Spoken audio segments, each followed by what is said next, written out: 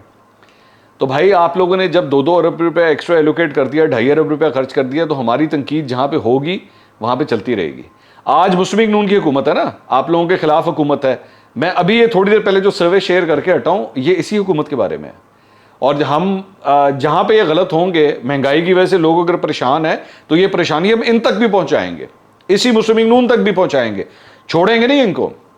لیکن ان کا mind P T I کے لوگوں کا ایسا ان کا مائنڈ ڈیولپ کروا دیا گیا ہے کہ جی وہ میڈیا کو چونکہ اشتہار نہیں ملتے تو اس لیے ہمارے پہ تنقید ہو رہی ہے.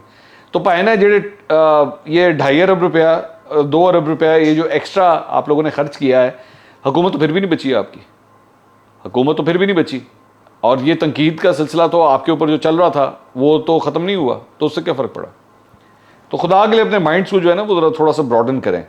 اس کے علاوہ جی عمران خان صاحب 16 جون کو اسلام آباد ہائی کورٹ بار ایسوسی ایشن سے جو ہے وہ خطاب کریں گے.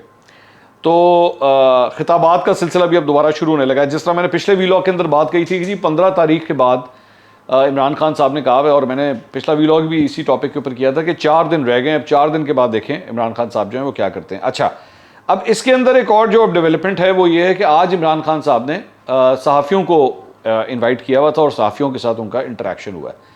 سمیع ابراہیم صاحب تھے, شہزاد اقبال صاحب تھے, اور بھی چند جرنلسٹ تھے جو انہوں نے بلائے ہوئے تھے جن کے ساتھ ان کا انٹریکشن ہوا ہے. ان میں سے کئی لوگ وہی لوگ ہیں جو پشاور میں بھی گئے تھے خان صاحب سے ملنے کے لیے. تو دیر آر فیو جرنلسٹ جن سے خان صاحب کمفرٹیبل ہوتے ہیں انٹریکٹ کرنے میں.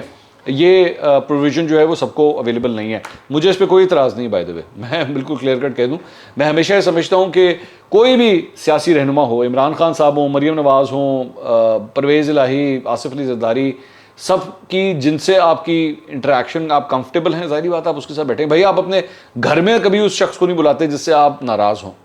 تو اگر عمران خان صاحب کی کو سے اگر وہ مجھ سے انکمفرٹیبل ہیں تو نہ بلائیں, بے شک نہ بلائیں, یہ ان کا حق ہے اور میں ان کے اس حق کی عزت کرتا ہوں, کوئی اس میں بری بات نہیں ہے.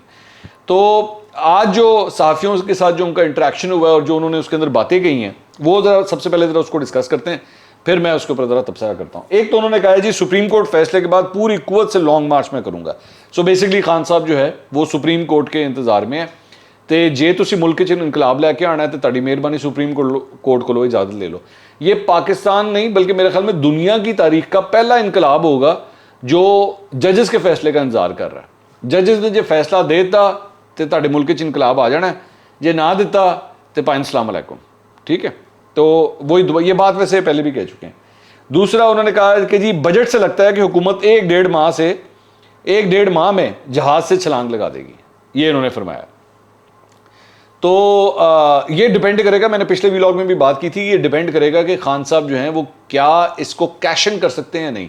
لوگ اس غصے سے, یہ جو مہنگائی کا غصہ ہے, اس پہ ریاکٹ کرتے ہیں یا نہیں کرتے ہیں. ایک تو یہی بھی یہاں پہ چکر ہے, یہاں پہ ہمارے اس قوم کو اتنا اس کے اوپر ظلم ہو چکا ہے, اتنا زیادہ ظلم ہوا ہے, اور کہ اب نہ اس کو درد ہی نہیں ہوتا. مجھے تو کبھی کبھار لگتا ہے واقعی اس کو درد ہی نہیں ہوتا. دوسرے ملکوں کے اندر ذرا سا پیٹرول کی قیمت بڑھ جائے, ذرا سا کسی چیز کی قیمت بڑھ جائے, یوں ریاکشن آتا ہے. لیکن یہاں پہ صورتحال یہ ہوگی کہ وہ جسے کہتے ہیں نا سمن بکمن ہو کے رہ گئے ہیں. 60 روپے پیٹرول کی قیمت بڑھ چکی ہے, لیکن ابھی تک مجھے اس سلسلے میں کوئی بڑا احتجاج نظر نہیں آیا, کسی قسم کا کوئی بڑا. تو یہ حکومت ابھی تک اس سلسلے میں خوش قسمت ہے کہ ابھی تک کوئی ایسا بڑا احتجاج نہیں ہوا. اگر عمران خان صاحب اس کو نکالنے میں کامیاب ہو جاتے ہیں پھر اس حکومت کے لیے جو ہے ناک میں دم ہو جائے گا. ٹھیک ہے. اس کے بعد آگے انہوں نے کہا جی لگتا ہے طاقتور حلقے جاری سیاسی و معاشی بحران سے پریشان ہو چکے ہیں. اچھا لگتا ہے ان کو کہ جی طاقتور, فوج کی بات کر رہے ہیں کہ جی فوج جو ہے وہ یہ سمجھتے ہیں کہ وہ بھی پریشان ہو چکے ہیں اس بات سے. فوج کس چیز سے آج کل پریشان ہے میں آپ کو بتاتا ہوں. فوج پریشان ہے یہ ٹویٹر کے اوپر یہ جو آج لفظ ٹرینڈ کر رہا ہے نا, یہ ٹرینڈ دیکھ رہے ہیں, باجوہ ٹریٹر, یہ ٹرینڈ کر رہا ہے آج. اور اگر آپ اس ہیش ٹیگ کو کھول کے دیکھیں تو زیادہ تر وہ اکاؤنٹس ہیں جس پہ پی ٹی آئی کے جھنڈے لگے ہوئے ہیں یا عمران خان صاحب کی تصویریں لگی ہوئی ہیں, اور وہ اس کے اوپر اور مختلف قسم کی تصویریں باجوہ صاحب کے حوالے سے, مطلب میں ہمیشہ ایک بات کہتا ہوں آپ جب ایک آرمی چیف کے بارے میں یہ لفظ استعمال کرتے ہیں نا، آرمی چیف کے حوالے سے، تو وہ قمر جاوید باجوہ بعد میں ہے، پہلے وہ ایکچولی ایک آرمی چیف ہے، وہ ایک عہدے پہ بیٹھا ہوا ہے. ایون پرویز مشرف کے حوالے سے بھی جب یہ لفظ استعمال ہوا تھا تو تھے وہ ہمارے فارمر آرمی چیف.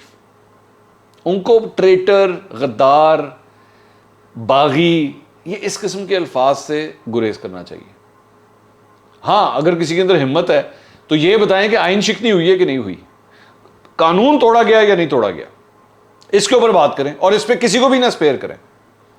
تو یہ جو بھی یہ فرما رہے ہیں نا کہ جی سیاسی و معاشی بحران کی وجہ سے جو ہے وہ طاقتور حلقوں میں لگتا ہے کہ وہ بھی پریشان ہو چکے ہیں، وہ تو پتہ نہیں، مجھے نہیں پتا وہ پریشان ہے کہ نہیں، لیکن یہ جو چیز، یہ جو ٹرینڈ چل رہا ہے نا، اس کی وجہ سے ریزنٹمنٹ ضرور پائی جاتی ہے.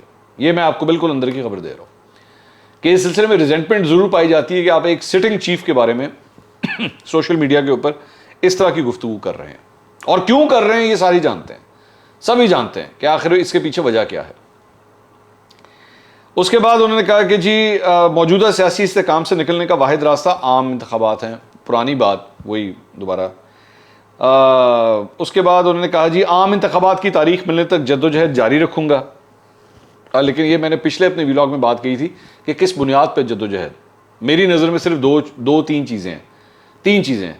ایک مہنگائی، دوسرا منی لانڈرنگ کے کیس کا اگر کوئی فیصلہ آ گیا، تیسرا ابھی تک جو نیوٹرل تھے اگر وہ نیوٹرل نہ رہے. تو یہ تین چیزیں ہیں. اس کے علاوہ مجھے اور کوئی جگہ فی الحال عمران خان صاحب کی امپورٹڈ حکومت نامنظور اور امریکی مداخلت وہ چورا نہیں بکے گا. اس کے علاوہ کوئی ریئلسٹک چیز اگر ہے جو لوگوں کے دل کو لگے جا کے، وہ یہ ہو سکتی. اس کے بعد انہوں نے کہا کہ حکومت سے نکلنے کے بعد میرے سامنے دو ہی راستے تھے، طاقتور حلقوں سے معافی مانگ کر پاؤں پکڑتا یا عوام کے پاس جاتا. میں نے دوسرا راستہ اپنایا اور عوام کے پاس چلا گیا. بڑی انٹرسٹنگ بات ہے یہ کہ میں نے دوسرا راستہ اپنایا اور عوام کے پاس چلا گیا. لیکن خان صاحب کیا آپ یہ کہہ سکتے ہیں کہ پہلے والا راستہ آپ نے کبھی نہیں اپنایا؟ میں ویسے ہی پوچھ رہا ہوں آپ سے. آپ نے کہا کہ جی وہ میں چاہتا تو طاقتور حلقوں کے پیر پکڑ کے معافی مانگ لیتا اور بات ختم ہو جاتی. میرا صرف سوال ہے، میں تہمت نہیں لگا رہا، صرف سوال کر رہا ہوں کہ میں نے یہ گارنٹی دیو کہ آپ نے پہلے والا راستہ کبھی نہیں اپنایا، پہلے کبھی ان لوگوں کے ساتھ مکمکہ نہیں کیا، پہلے کبھی ان کے ساتھ ان کی ہر بات کو آپ نے رد کیا اور آپ نے کہا نہیں یہ نہیں ہوگا. دے مجھے گارنٹی اس بات کی کہ 3.5 سال جو آپ کی حکومت چلی ہے وہ انہی طاقتور حلقوں کی بنیاد پر نہیں چلی ہے. دے مجھے اس بات کی گارنٹی کہ 2018 کے الیکشن آپ انہی طاقتور حلقوں کی وجہ سے نہیں جیتے. دے مجھے اس بات کی گارنٹی کہ 2011 سے لے کر آج تک جو آپ نے سیاست کی ہے وہ انہی طاقتور حلقوں کی بنیاد پر نہیں کی ہے. دے مجھے گارنٹی. مجھے دے گارنٹی اس بات کی کہ آپ کی پارٹی کے اندر جو لوگ شامل ہوئے وہ انہی طاقتور حلقوں کے فون کالوں کی وجہ سے نہیں ہوئے. دے مجھے گارنٹی. دے مجھے گارنٹی اس بات کی کہ اپوزیشن رہنماؤں کے خلاف جو کیسز بنے وہ انہی طاقتور حلقوں کی وجہ سے نہیں بنے. دیں گارنٹی. مجھے گارنٹی دیں اس بات کی کہ آپ کے لوگوں کے اوپر، آپ کی پارٹی کے لوگوں کے اوپر، آپ کی حکومت کے اندر جو لوگ شامل ہوتے تھے جب ان کے خلاف کیسز بننے ہوتے تھے یا بننے چاہیے تھے تو طاقتور حلقوں کی وجہ سے ان کے خلاف وہ کیسز نہیں بنتے تھے. دے مجھے گارنٹی. مجھے دے اس بات کی گارنٹی کہ عثمان بزدار کے حوالے سے آپ کو بار بار بتایا گیا، آپ کو بار بار یہ کہا گیا کہ جناب ان کو تبدیل کرنے کی ضرورت ہے. طاقتور حلقوں نے بھی آپ کو کہا، لیکن آپ کی جو وجہ تھی ان کو نہ تبدیل کرنے کی، وہ طاقتور حلقے بھی جو ہے وہ حیران ہو گئے تھے کہ بھائی یہ کیا وجہ ہے جس وجہ سے آپ عثمان بزدار کو نہیں تبدیل کریں. دے مجھے گارنٹی کہ ایسی کوئی بات نہیں تھی. تو اپنے آپ کو اصل باتوں کے اوپر ہیرو بنیے، اپنے آپ کو اینٹی اسٹیبلشمنٹ بنانے کی کوشش مت کریں برائے مہربانی. نواز شریف بھی جب اپنے آپ کو اینٹی اسٹیبلشمنٹ کہتے ہیں نا تو وہاں پہ بھی میرے اندر سے ایک کہکا نکلتا ہے. نواز شریف اگر کبھی کہنے کی کوشش کرے نا، مسلم لیگ نون والے کہنے کی کوشش کریں او میں اینٹی اسٹیبلشمنٹ ہے گا، او میں نہیں چھڑنا گا، تو بڑا عجیب لگتا ہے. جو وہیں سے نکل کے سیاست کرتا ہو اور اس کے بعد کہے کہ ہاں آج تو میں اینٹی اسٹیبلشمنٹ ہو گیا. نہیں ہوتا, نہیں سمجھ نہیں آتی یہ بات کی. تو خان صاحب برائے مہربانی اے والا فلیور نہ کھلاؤ, تاڑی مہربانی کوئی اور چیز ٹرائی کر لو, اسی لے لیں گے. اب یہ میری بڑی معصوم قوم ہے, آپ یقین کریں بہت معصوم قوم ہے, یہ ہر قسم کا منجن خرید لیتی ہے.